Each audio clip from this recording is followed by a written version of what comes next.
সুবহানাল্লাহ সুবহানাল্লাহ সুবহানাল্লাহ সুবহানাল্লাহ। আসসালামু আলাইকুম। ওয়ালাইকুম আসসালাম।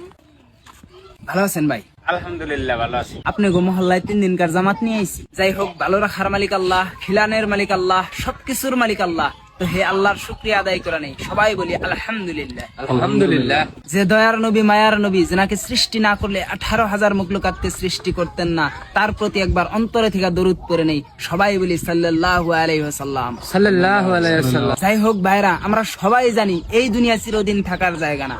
আমাদের সবাইকে একদিন এই দুনিয়া ছেড়ে চলে যেতে হবে। তো আমরা আখিরাতের জন্য কিছু অর্জন করে নেই। তো মসজিদে দিনের কথা চলতেছে, আপনি কি আল্লাহর রাস্তায় 10টা মিনিট সময় দিতে পারবেন? ইনশাআল্লাহ হুজুর মাগরিবের সময় যাবো। আসসালামু আলাইকুম ওয়া রাহমাতুল্লাহ। আসসালামু আলাইকুম ওয়া রাহমাতুল্লাহ। আস্তাগফিরুল্লাহ।